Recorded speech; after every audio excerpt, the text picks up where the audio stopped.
América, el Nuevo Mundo, la Nueva España, las Indias Occidentales.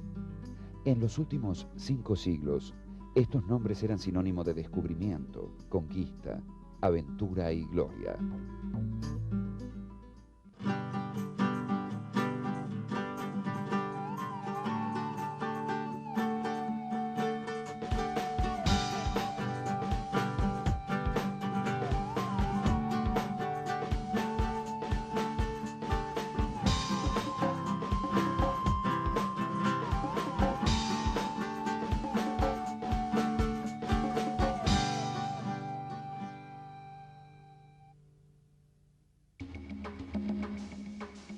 Antes de la llegada de los conquistadores europeos, españoles y cristianos en su inmensa mayoría, lo que hoy llamamos América era una tierra sin nombre.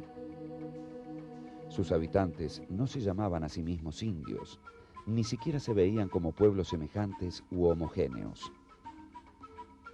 El mundo de la Latinoamérica precolombina era vasto, complejo e increíblemente diverso. Sin embargo, este pueblo compartía algunas imágenes e ideas míticas, las leyendas de la creación del mundo, la idea del retorno de un dios. Los conquistadores europeos desembarcaron a esta región de abrumadora complejidad. Creían que descubrían un nuevo mundo. De cierta manera, los visitantes se apropiaron de este territorio por el solo hecho de asignarle un nombre europeo. Este nuevo mundo ofrecía a los conquistadores las posibilidades que el viejo mundo les negaba: riqueza e hidalguía, fama, honores, tributos, vasallos, aventuras y novedad. El nuevo mundo era también el lugar de refundación de mitos y leyendas de la literatura occidental, donde renacería la crónica y donde resurgirían la prosa, la épica y los relatos de viaje.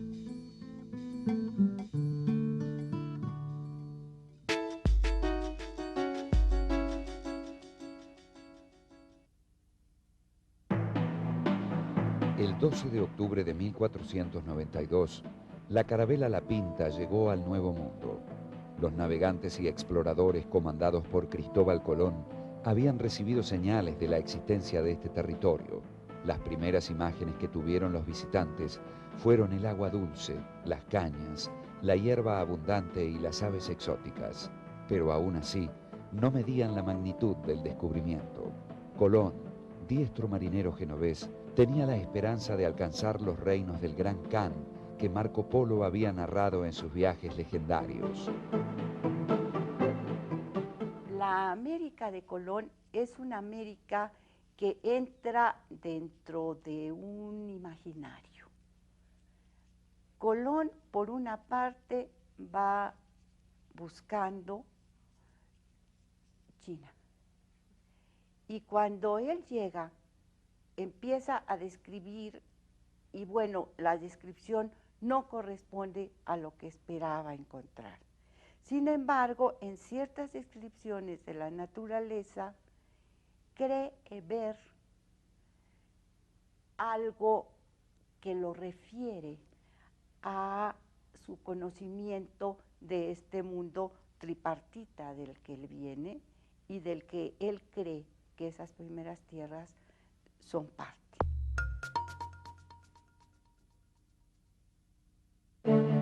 Colón se había hecho a la mar como capitán de 2 carabelas y una carraca con 90 hombres. Entre los tripulantes no se encontraban ni mujeres ni sacerdotes, y, a pesar de lo que cuenta la leyenda, solo había 4 presos redimidos. En cada uno de sus viajes, Colón conservó un diario de navegación en el cual relató en forma detallada las tormentas, los momentos de calma, las tierras a las que arribaban, incluso las quejas de los marineros y sus propias tretas para evitar la rebelión de la tripulación. Estas primeras letras dieron lugar al mito de un noble salvaje, en contraposición con leyendas oscuras de salvajes antropófagos, historias basadas en tribus nómadas belicosas que atacaban a los españoles al desembarcar en las islas centroamericanas. independientemente de lo que tenían en la cabeza Colón y luego Américo Vespucio y otros navegantes y cartógrafos, el caso es que están describiendo con ojos occidentales por primera vez este mundo. Estos relatos crean una imagen mítica e idílica de esta milagrosa tierra, pero también temible por la evocación a un lugar misterioso y siniestro, repleto de peligros. Estos diarios fundan incluso un nombre, Las Indias, que perduró hasta bien entrado el siglo XVIII. ¿Hasta qué punto podríamos considerar el diario de Colón como una crónica de Indias? Son crónicas de un viaje de viajes que se hacen hacia algo desconocido. Colón muere y no sabe a dónde llegó, muere dudando si llegó a nuevas tierras o si en realidad dio con Asia. Entonces, yo casi a Colón lo pondría aparte, porque es la crónica de un viaje, es la crónica de una aventura extraordinaria, como nunca jamás ha habido en la historia de la humanidad. Los diarios de navegación de Colón se extraviaron. Lo que perdura son copias creadas por el fraile dominicano Bartolomé de las Casas. Las Casas hizo resúmenes y muchas veces copió en forma directa la escritura del hombre conocido como el almirante de la mar Océano. Con estas notas, Las Casas escribió la primera parte de su Historia de las Indias. En verdad, Colón partió de Europa esperando hallar una tierra rica y generosa en oro, especias y telas finas, pero llegó a las islas centroamericanas, donde habitaban pueblos más o menos pacíficos y enfrentados entre sí, los taínos y los caribes. En estos encuentros con el otro, Colón también construyó las primeras imágenes del salvaje inocente e impresionable que perdurarían mucho tiempo después en el imaginario europeo sobre estas alejadas tierras.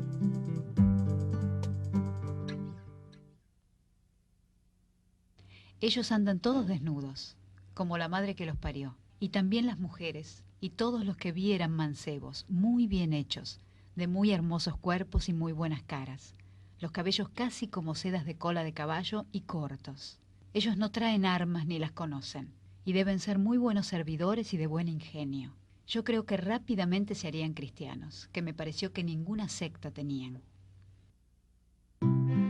Aunque nunca encontró la gran riqueza que esperaba hallar, Colón insistió en cada uno de los diarios y cartas que envió a los reyes católicos de España que había encontrado el camino al continente asiático. Aunque las evidencias mostraban lo contrario, el almirante sostuvo esta creencia hasta el momento de su muerte y legó relatos que atraerían a innumerables aventureros, marineros y soldados hacia un territorio que les proveería la oportunidad de riqueza y gloria.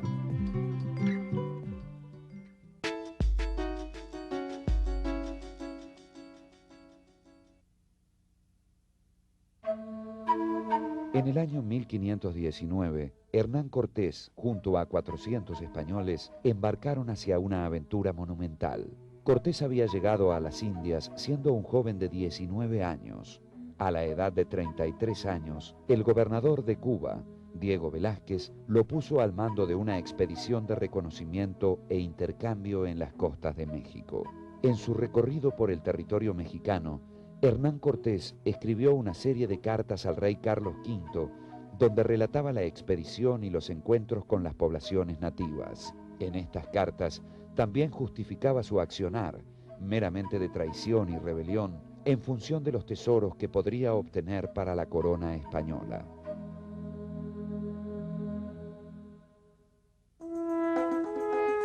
Estas cartas, uno de los primeros textos europeos sobre el territorio mexicano, fueron publicadas a partir de 1522, cuando el interés de los lectores por lo que se descubría allende el mar crecía día a día.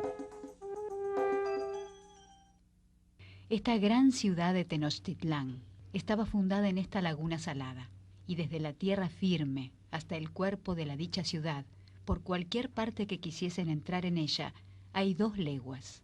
Tiene 4 entradas de calzada hecha a mano tan ancha como 2 lanzas jinetas. Es tan grande la ciudad como Sevilla y Córdoba. Son las calles de ella, las principales, muy anchas y muy derechas, y algunas de estas y todas las demás son la mitad de tierra y por la otra mitad es agua, por la que andan en sus canoas. 2 años le tomó a Cortés conquistar Tenochtitlan. La toma de este lugar no fue fácil. Se vio obligado a recurrir a su inteligencia y ambición, a los sutiles modos que entrelazan diplomacia y terror. Así como también fue inestimable la ayuda de los indígenas aliados. Cortés y sus hombres asediaron y sitiaron la ciudad, y el 13 de agosto de 1521, Tenochtitlan cayó. Las cartas a la corona describieron las maniobras desleales, los inconvenientes y triunfos, y la victoria final de los conquistadores. Entre quienes hicieron posible esta conquista se destacó un soldado, Bernal Díaz del Castillo. Fue un conquistador viejo que había participado en las 2 primeras incursiones en las costas mexicanas.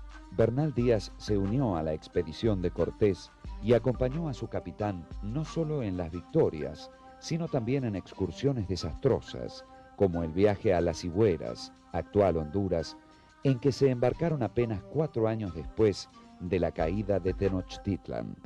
Pero lo que hizo famoso a Bernal Díaz no fue su accionar como soldado, sino su enorme voluntad y su ingente memoria, gracias a las cuales compuso la historia verdadera de la conquista de la Nueva España. Esta crónica, que el soldado comenzó a escribir más de 40 años después de la conquista de México, no fue considerada por muchos hasta que fue descubierta y publicada en 1632. Su relato, crudo y ausente de buen estilo literario, efectivamente refutaba la obra del historiador español Francisco López de Gómara, quien había escrito en base a su lectura de las cartas de Cortés.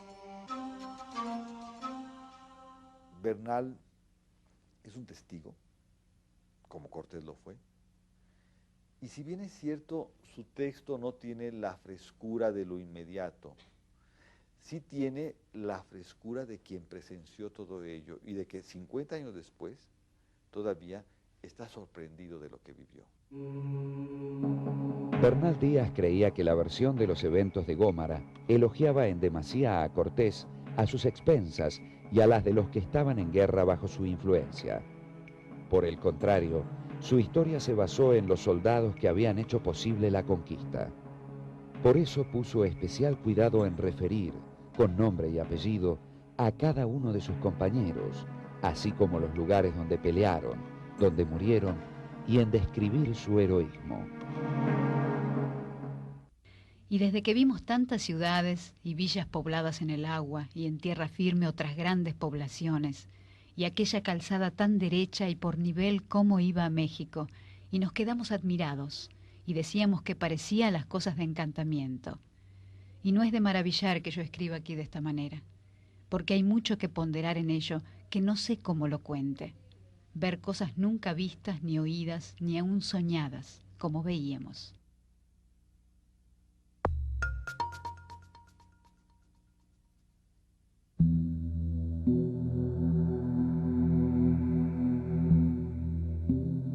No todas son historias de victoria, hazañas y enriquecimiento. El inhóspito y extenso territorio americano deparó la muerte a muchos de los conquistadores que se internaban en zonas desconocidas y hostiles persiguiendo el Dorado o el Amazonas, la fuente de la juventud o las 7 ciudades encantadas.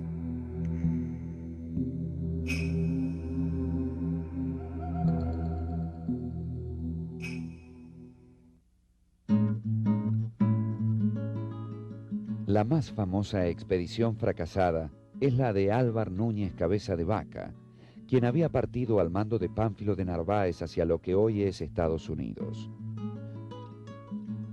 Buena parte de los viajeros murieron ahogados o masacrados por los indios. La fama de Cabeza de Vaca proviene de su prosa narrativa Naufragios, en donde describió sus aventuras por territorio americano durante 8 años.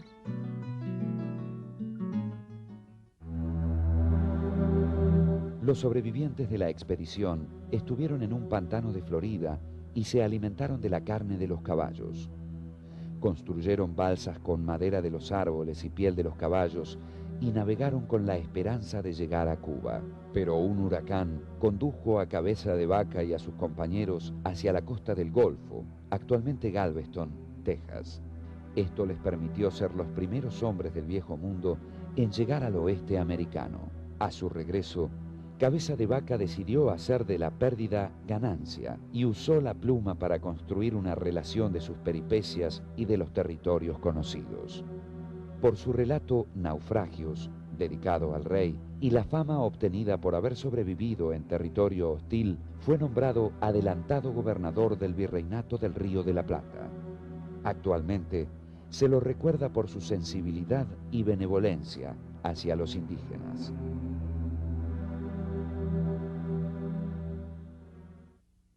Creo que en todos los casos, tanto en los relatos de la conquista, tanto en los mismos relatos indígenas, tanto en un relato como el de Cabeza de Vaca, el gran reto es la comprensión del otro.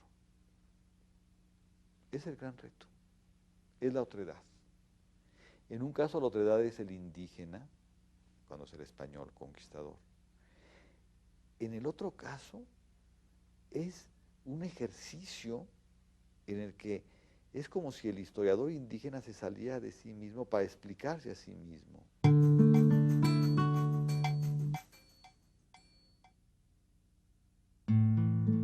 A pesar de que los soldados y navegantes tomaron la pluma para hacer perdurar sus nombres hasta el fin de los tiempos, no es posible olvidar que buena parte de los más importantes relatos fueron escritos por afamados filósofos, historiadores y demás académicos. Su objetivo fue darle congruencia a los distintos fragmentos del Nuevo Mundo que se recopilaron.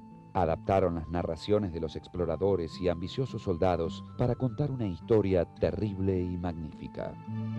Entre los textos más afamados se destacan Novus Mundus, del florentino Americo Vespucci, publicado en 1503, y De Orbe Novo, del humanista milanés Pedro Mártir de Anglería, colección de cartas en latín, publicadas en 1514.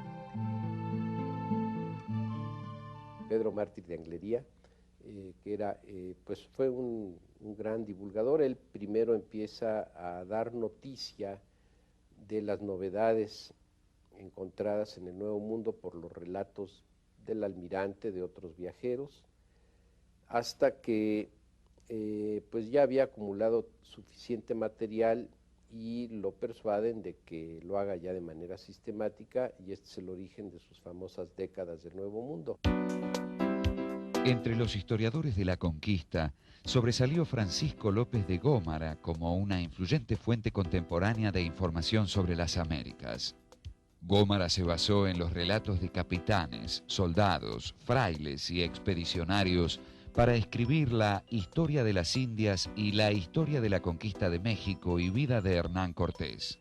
En Historia General de las Indias, Gómara se dirige al emperador Carlos V de esta manera. La mayor cosa después de la creación del mundo, sacando la encarnación y muerte del que lo crió, es el descubrimiento de Indias. Y así la llaman Nuevo Mundo.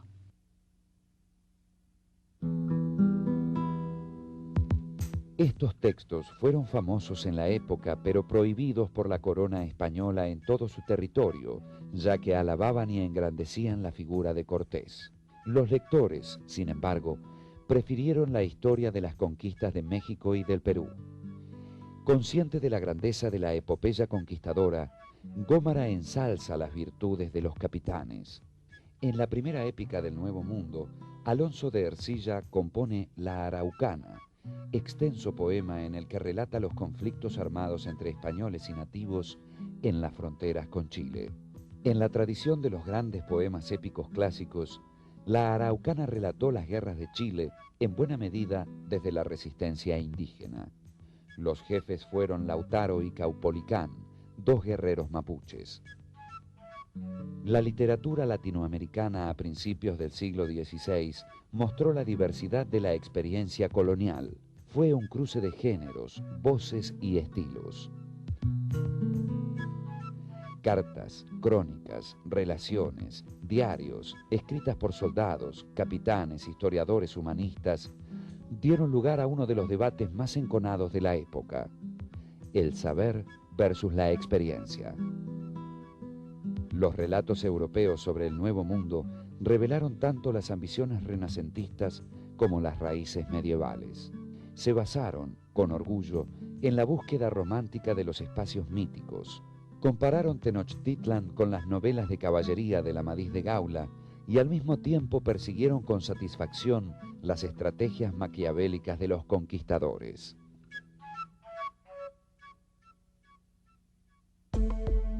Si en la época la distancia entre historia y ficción no estaba marcada con claridad, el encuentro con el Nuevo Mundo obligó a forzar y repensar el modo de narrar.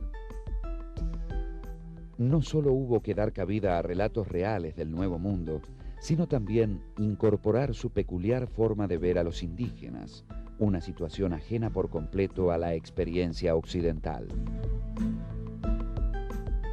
Quizás la obra más destacada y valiosa de esta incipiente literatura sea el Códice Florentino y la Historia General de las Cosas de la Nueva España, de Fray Bernardino de Sahagún. Sahagún trabajó con informantes del centro de México para producir un texto ilustrado, escrito en náhuatl y en castellano, que relataba con minuciosidad las costumbres, creencias, vida cotidiana y organización anterior a la conquista. Permitió espacio también para el relato de los conquistados. Lo está haciendo en la Nueva España para una función particular dentro de la Nueva España, que es conocer las antiguas costumbres indígenas, sobre todo conocer mucho de la religión, para poder entonces sí organizar la predicación y la conversión. Aquí tenemos al primer gran investigador en serio, una persona que justamente con la finalidad de enseñarle a los nuevos frailes cómo conocer mejor a los naturales de esta tierra. Este panorama no estaría completo sin hacer referencia a aquellos textos que se propusieron denunciar los abusos y reformar el injusto sistema de maltrato, esclavitud y muerte. El más famoso defensor de los indios fue, sin duda, Fray Bartolomé de las Casas. Las Casas dedicó buena parte de su vida a litigar en la corte de España a favor de los indios y contra los abusos de los conquistadores. Su prédica tuvo enorme influencia en las decisiones de gobierno, incluso en las polémicas y muy resistidas leyes nuevas promulgadas por la corona en 1542 y rechazadas por los conquistadores. Ese fue el año en que Las Casas dio a conocer su texto más conocido, la brevísima descripción de la destrucción de las Indias. Los indios son limpios y vivos de entendimiento, muy capaces y dóciles para toda buena doctrina, aptísimos para recibir nuestra santa fe católica y ser dotados de virtuosas costumbres, y las que menos impedimentos tienen para esto que Dios crió en el mundo. En estas ovejas mansas, y de las calidades susodichas por su hacedor y creador así dotadas, entraron los españoles, desde luego que las conocieron como lobos y tigres y leones crudelísimos de muchos días hambrientos. Así los españoles entraban en los pueblos, no dejaban niños ni viejos, ni mujeres preñadas ni paridas, que no desbarrigaban y hacían pedazos. Claro que estas tortuosas descripciones, consideradas por algunos como propagandísticas y por otros justificables, no proponían volver el Nuevo Mundo al orden precolombino anterior. Buscaban el modo de hacer posible una irrenunciable evangelización, fortaleciendo el poder de la corona española y minimizando los abusos ejercidos por los conquistadores.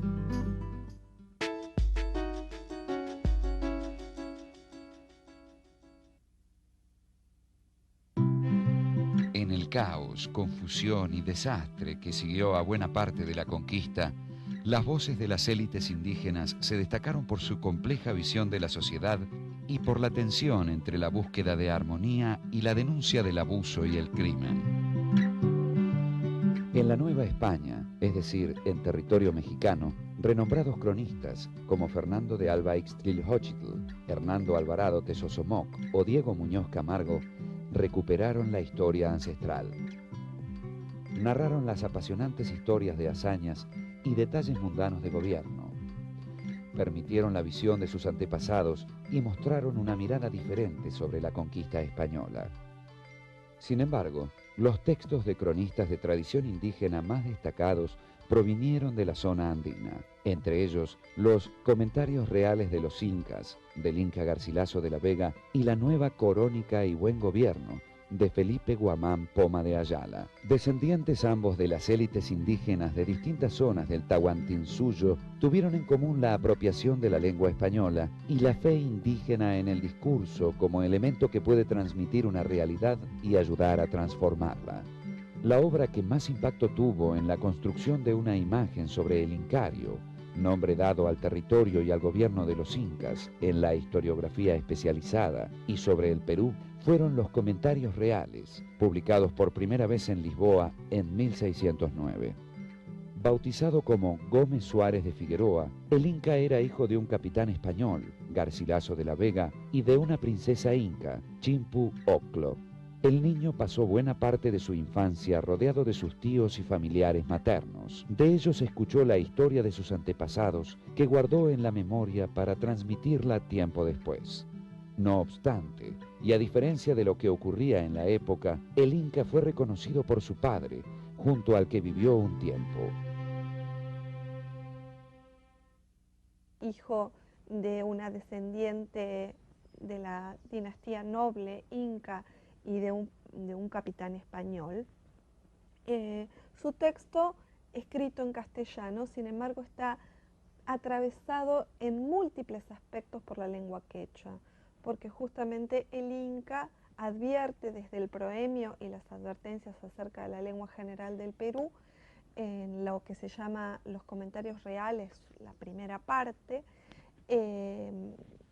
publicado en 1609, advierte justamente que su tarea va a ser la de un corrector e intérprete de la historia general del Perú, que otros historiadores y cronistas españoles no la habían contado correctamente porque no conocían el quechua. A su muerte, el padre le dejó dinero destinado para sus estudios en España. Por eso, en 1560, el Inca partió hacia España en un tortuoso recorrido por buena parte de América. Aunque en el viejo mundo intentó en un principio la carrera militar, no alcanzó el éxito con ello. En esa época, España no reconocía el matrimonio entre españoles e indígenas. Decepcionado por su ilegitimidad en España y a la vez orgulloso de su herencia incaica, continuó estudiando junto a los letrados de Córdoba y comenzó la escritura. Los Comentarios Reales se estructuraron en 9 libros que describieron el imperio incaico, Tahuantinsuyo, desde los orígenes en el pasado mítico hasta la conquista española. Es una de sus frases constantes, pues soy indio, que le sirve en 2 direcciones. Una, para establecer su autoridad, pues soy indio, yo sé más que tú, yo conozco el quechua porque desde chiquito lo mamé, desde chiquito me senté bajo mis antepasados, con mis familiares, los escuché, traigo igual que muy parecido al fenómeno que se da en el centro de México, en que son múltiples voces, lo mismo viene a decir sobre la zona andina, ¿no? En que son muchas voces. Dice, yo estoy aquí de una manera u otra, estoy resumiendo, estoy traduciendo todas estas voces a un género europeo. Entonces es algo que nunca supera, ¿no? Entonces también hay un debate, siempre hay debate en todo, ¿verdad? Parte del debate sería un Garcilaso que llega a armonizar sus 2 linajes, a crear un mundo armónico en los cuales conviven. La segunda parte de sus escritos, titulada Historia del Perú, se publicó luego de la muerte del Inca Garcilaso y sigue el linaje paterno, relatando la conquista del Tahuantinsuyo. De un modo sutil e inteligente, el Inca Garcilaso narró la historia mítica del Incario, comenzando con el mítico rey Manco Cápac. Su relato mostró el abrupto contraste entre el orden y la armonía que prevalecía a la llegada de los europeos y la desastrosa colonización posterior. Una de las escenas más emblemáticas de los comentarios reales es aquella en que el Inca, siendo un niño, habla con su tío materno y le pide que le cuente la historia de sus antepasados.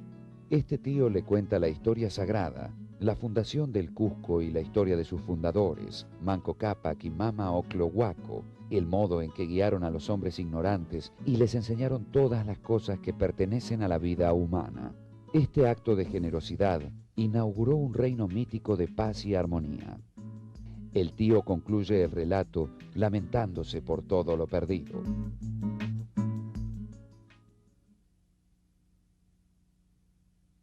Fueron nuestros primeros incas y reyes, desde los primeros siglos del mundo, y de quienes descienden los sucesivos reyes, y de cuyos reyes todos descendemos. Creo que te narré la historia que me has pedido y que respondí tus interrogantes. Y para evitar conmoverte, no te detallé lo ocurrido con lágrimas de sangre, tal como la llevo en mi corazón, por el dolor que me genera haber sido testigo de la muerte de los incas y de la pérdida del imperio.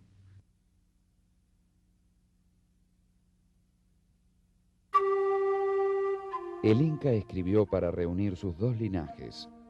Recuperó la historia de su padre conquistador y lo defendió frente a quienes lo acusaban de traición. El Inca Garcilaso proyectó un futuro Perú sobre los cimientos de un pasado glorioso. Recuperó e inscribió en la historia occidental los conocimientos incaicos. La nueva Corónica y Buen Gobierno de Felipe Guamán Poma de Ayala fue una obra capital entre los textos de cronistas de tradición indígena. Fue en verdad una extensa carta al rey de España de cerca de 1200 páginas. La nueva Corónica y Buen Gobierno reunió la escritura y los magníficos dibujos que capturaron el legado cultural de los nativos, los indígenas.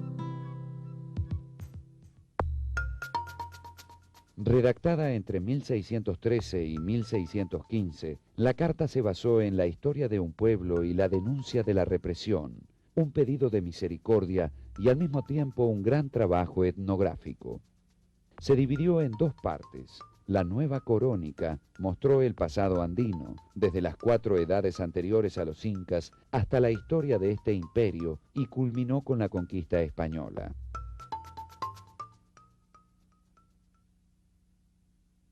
Cómo los españoles avanzaron hacia las tierras de este reino. Cómo luego de la conquista y robo violaban a las mujeres, incluso a las jóvenes vírgenes.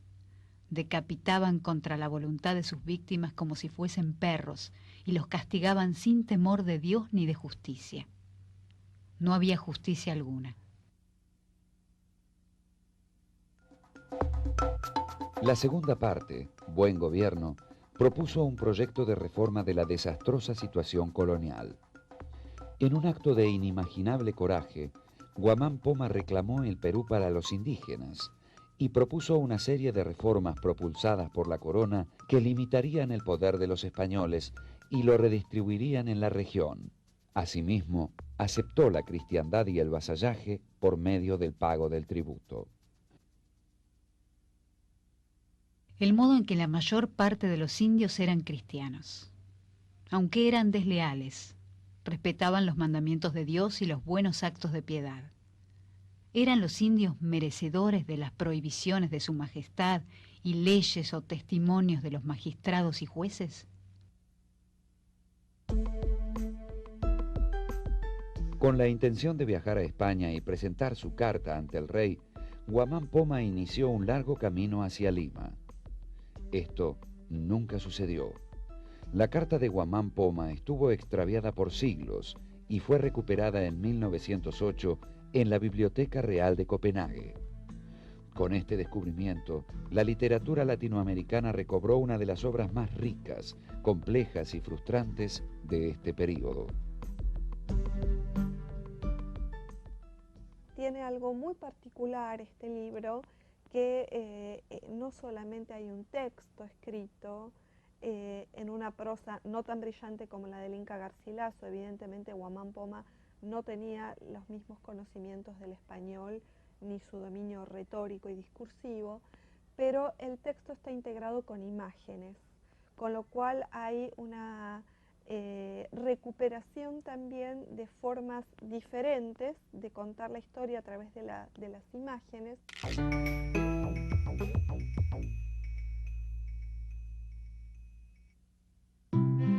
Lentamente, una nueva sociedad colonial se fue configurando en sus características mestizas y provocó un constante diálogo con la metrópolis.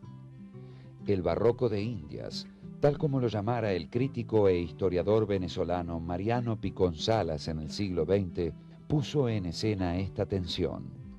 También permitió mostrar la conformación de una nueva cultura basada en la imitación y en la innovación.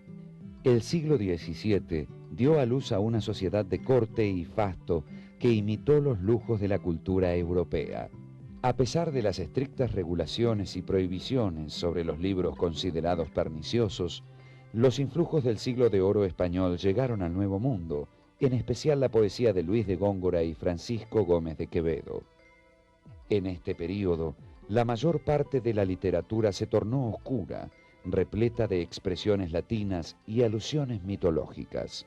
Era una poesía de ofuscación y oscuridad, un juego intelectual refinado y complejo, plagado de citas eruditas y referencias a la antigüedad clásica. La época barroca dio lugar a la formación de algunos de los más destacados letrados y poetas del Nuevo Mundo y de la lengua castellana. Entre ellos se encontraron el matemático, científico e historiador Carlos Sigüenza y Góngora, la erudita, monja y escritora Sor Juana Inés de la Cruz, el poeta peruano Juan del Valle y Caviedes, Juan de Espinosa Medrano, conocido como el Lunarejo, con su apologético a favor de Góngora, sin olvidar a Bernardo de Balbuena, autor del famoso poema Grandeza Mexicana, donde resaltó la belleza de su ciudad natal. Juana Inés de Asbaje y Ramírez de Santillana nació en Nepantla, México, en 1641.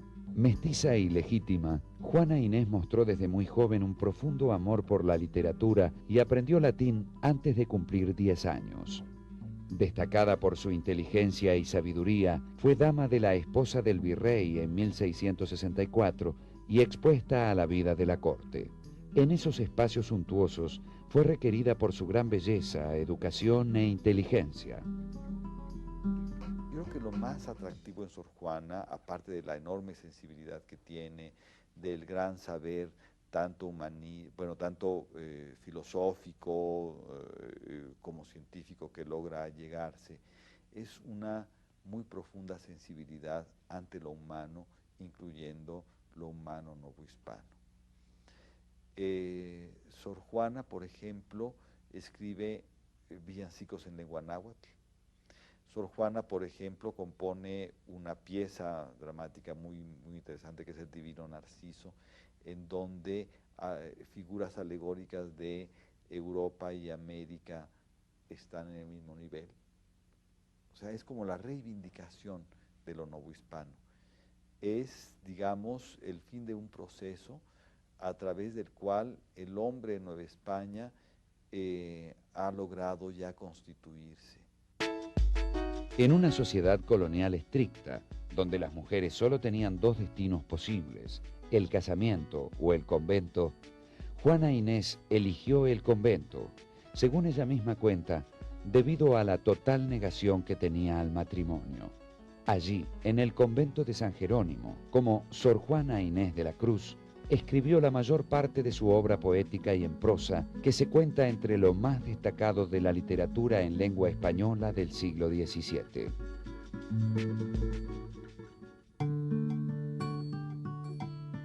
Sor Juana gozó de la protección de los virreyes lo que le aseguró su incidencia en la corte.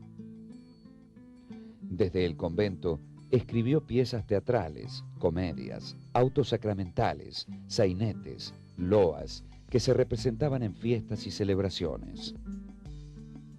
Por supuesto, también escribió poesía en todos los metros y formas de la época, romances, villancicos, sonetos, silvas. En el convento, Sor Juana se dedicó al estudio y consiguió algo que ni los más importantes escritores españoles de la época, Góngora y Quevedo, pudieron obtener: la publicación de su obra. En 1669, la condesa de Paredes publicó en Madrid, a su costa, el primer tomo de las obras de Sor Juana, titulado Inundación Castálida. Incongruente en apariencia, esta monja del siglo XVII también escribió poemas amorosos, donde los celos, el amor no correspondido y el deseo de amar fueron analizados desde las más variadas ópticas. Con enorme maestría, en una poesía donde predominó la racionalidad y el silogismo, Sor Juana desenredó los tópicos de la época para mirarlos desde otra perspectiva: la belleza, el artificio, el engaño de los sentidos. Quizás sus textos más conocidos sean El primero sueño y La carta a Sor Filotea. El primero sueño fue, a juicio de la autora, su mejor obra y la que escribió con auténtico placer. Es una compleja silva de 915 versos que posiblemente escribiera teniendo en mente el Polifemo de Góngora. Piramidal, funesta de la tierra, nacida sombra, al cielo encaminaba de vanos obeliscos punta altiva, escalar pretendiendo las estrellas, si bien sus luces bellas, exemptas siempre, siempre rutilantes, la tenebrosa guerra que con negros vapores le intimaba, la vaporosa sombra fugitiva, burlaban tan distantes que su atezado ceño al superior convexo aún no llegaba del orbe de la diosa, que 3 veces hermosa, con 3 hermosos rostros ser ostenta. Es el poema filosófico escrito en estas tierras, pues, de más altura y trascendencia, y que revela todo el saber del mundo barroco, sobre lo cual pues han escrito plumas muy ilustres. Yo creo que la de Octavio Paz sería la más autorizada, pero muchos grandes exégetas del sueño nos han mostrado sus excelencias, sus alturas, su gran manejo del lenguaje. Su audacia suele quitar el aliento. En el poema Hombres necios, reclamó con coraje el derecho de la mujer a ser respetada como ser humano. Se burló de los hombres que condenaban la prostitución, aludiendo que en realidad eran ellos los beneficiarios de tal actividad. Siempre defendió el derecho de la mujer a elegir la educación que considerara apropiada. Esta naturaleza curiosa, este deseo de saber, fue motivo de celos y peleas con su confesor, Núñez de Miranda, y finalmente perdió el respaldo de los virreyes. Recibió diversas presiones que la llevaron a vender su gran biblioteca de más de 4.000 libros y a renunciar a sus objetos materiales. Firmó un texto en el que mostraba su arrepentimiento por haber vivido tanto tiempo sin religión en una comunidad religiosa. Se dice que en los últimos años de su vida dejó de escribir. Sus textos no se volvieron a publicar. Juana Inés murió como víctima de una plaga que invadió el convento en 1695 a la edad de 46 años.